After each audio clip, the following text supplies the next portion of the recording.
নমস্কার বন্ধুরা, welcome to my channel. তো বন্ধুরা, তোমরা কেমন আছো? আশা করি তোমরা সবাই ভালো আছো, আমিও ভালো আছি। আর এই যে রেডি হয়ে গেছি, এখন হচ্ছে বলা মেলায় যাব। মারা সব রেডি হয়ে গেছে আর গাড়িও চলে আসছে, এখন হচ্ছে বেরোবো। আর এখন হচ্ছে 3টে বাজে, 1টা দিকে উঠেছি, রাত্রে ভালো করে ঘুম হয়নি। তো যাই হোক,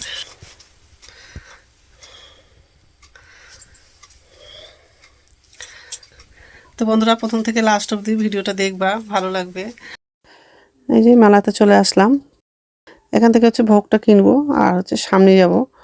আর আমার ভাইয়ের ছেলেটা তো হাঁটতেই যাচ্ছিল না, আর সকালের টাইম তো, বাচ্চা মানুষ, আর গাড়িতে আসলাম তো ঘুমিয়ে গেছিলো, ওই জন্য হাঁটতে চাচ্ছিল না। আর মা হচ্ছে পিঠে নিয়ে আছে। তো যাই হোক,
তো এই যে মন্দিরের ভিতরে চলে আসলাম, মন্দিরের সামনে চলে আসলাম আর হচ্ছে লাইনে দাঁড়িয়ে আছি। আমাদের সামনে হচ্ছে অনেক লম্বা লাইন ছিল, আমরা একটু পিছনেই আছি। তো যাই হোক, আর কত ভিড় ছিল।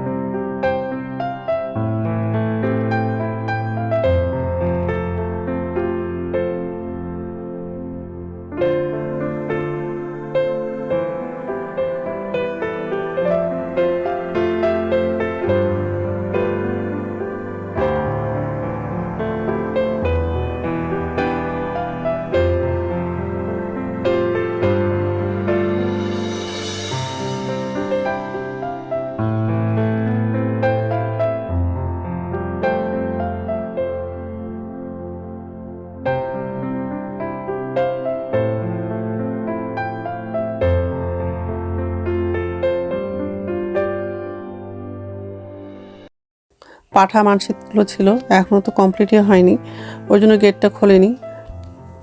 একটু পরে হচ্ছে গেটটা খুলবে। আমার মোবাইলটা ধরতেও একটু অসুবিধা হচ্ছে। এই যে লাইনে দাঁড়িয়ে আছি, কারণ ভয়ও লাগছে। আর পুলিশগুলো এসে বলছে মোবাইলগুলো রাখো, কারণ ভিড় ছিল, বলা যায় না। তো কিছুক্ষণ পর হচ্ছে মোবাইলটা ব্যাগের মধ্যে রেখে দিলাম। তো যাই হোক, আর এই যে মায়ের মন্দিরে ঢুকে গেছি আর মাকে দর্শনও করেছি। কি বলবো, এত ভালো লাগছিল মাকে সামনে থেকে দেখে, খুব ভালো লাগছিল। এর আগের বার গেছিলাম যখন, তখন মায়ের মন্দিরে ঢুকতে পারিনি, খুবই ভিড় ছিল, লাইনে ছিলাম, কিন্তু মাঝখানে আবার লাইন থেকে বেরিয়ে গেলাম, কারণ অনেকটা বেলা হয়ে গেছিলো আর অনেক বড় লাইন ছিল। ফাইনালি এবার হচ্ছে মায়ের মন্দিরে ঢুকলাম, মাকে সামনে থেকে দেখলাম, দর্শন করলাম, খুব ভালো লাগছিল। তো একটু পরে হচ্ছে মন্দির থেকে বেরোলাম, এই মন্দিরের দিকে চলে আসলাম। এই মাগুলো যারা হচ্ছে মানত করেছিল, সেই মাগুলো আছে এখানে। একটু মাকে দর্শন করলাম। তো হঠাৎ করে ভাইয়ের ছেলেটার শরীর খারাপ হয়ে গেছে। কারণ হচ্ছে বাচ্চারা বলো, বড়রাই বড়, কোনো মন্দিরে ঢুকলে ঠাকুরকে হচ্ছে নিচ থেকে উপরে দেখতে হয়, ডাইরেক্ট হচ্ছে ঠাকুরের মুখটা দেখতে হয় না। মন্দিরে যখন ঢুকলাম, তো ভাইয়ের ছেলে হচ্ছে ডাইরেক্ট মায়ের মুখটা দেখেছিল, আর তখনই একটু ভয় পেয়ে গেছিলো, তখন জড়িয়ে ধরেছিল। আর মা কোলে নিয়েছিল, তো মায়ের গলাটা একবার জড়িয়ে ধরেছিল, তখন হয়তো ভয় পেয়ে গেছিলো। আর কিছুক্ষণ পরে হচ্ছে এত জ্বর চলে আসছে আর চোখই খুলছে না। তো একটু পরে হচ্ছে বাড়ি চলে যাব, তার আগে হচ্ছে বাচ্চাটা কিছু খাওয়াবো, কারণ সকালবেলা আসলাম তো খাবার নিয়ে আসলাম, ওগুলো কিছু খাচ্ছে না। ওই জন্য হোটেলে যাব, ওখানে বাচ্চাটাকে খাওয়াবো আর আমরাও খাবো, কারণ অনেক সকালে গেছি কিছু খাইনি, ওই জন্য আমরাও কিছু খাবো আর একটু মেলায় ঘুরবো, তারপর হচ্ছে বাড়ি যাবো।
তো হোটেলে গেছিলাম, কিছু খেলাম আর এই যে মেলায় একটু ঘুরছি, ভাইয়ের বউ কিছু কিনছে, আমিও কিছু কিনলাম।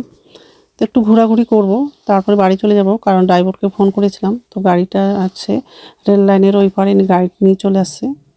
তো একটু পরে হচ্ছে চলে যাব।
তো এই যে বাড়ি যাচ্ছি, আর যাওয়ার পথে যদি ওষুধের দোকান খোলা থাকে তাহলে ওষুধ নিব, কারণ বাচ্চাটার হচ্ছে খুবই শরীর খারাপ হয়ে গেছে, চোখ খুলছেই না আর খুবই জ্বর চলে আসছে। তো যাই হোক, তো বন্ধুরা আমার ভিডিওটা তোমাদেরকে কেমন লেগেছে, যদি ভালো লেগে থাকে একটু লাইক করবা, কমেন্ট করবা, চ্যানেলটাকে সাবস্ক্রাইব করবা।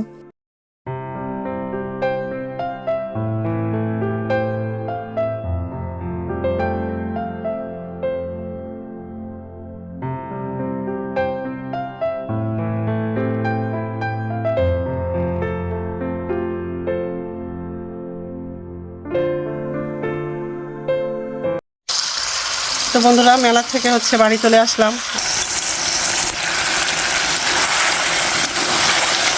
কিছু লঙ্কা বেটে লাগিয়েছি, কাঁচা লঙ্কা শুকনো লঙ্কাটা লাগবে।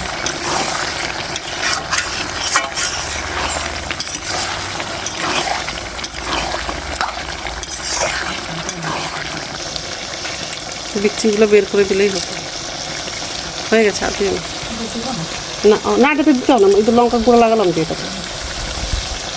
আমি বাড়ি গিয়ে আনতে মতো ঝাল লাগা বাবা।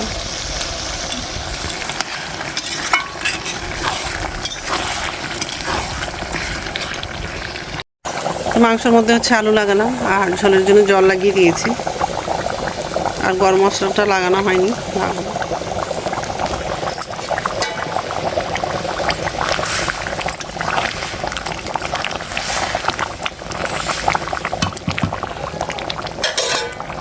উনুনটা কত সুন্দর জ্বলছে।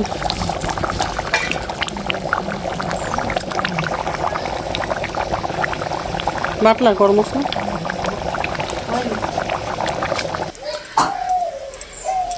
তো রান্না হয়ে গেছে, এখন খাবো। তো ভাত তো বাড়া হয়ে গেছে, আমি একাই নিয়ে বসছি, মা আসবে একটু পরে। আর এই যে এটা ডাল আছে,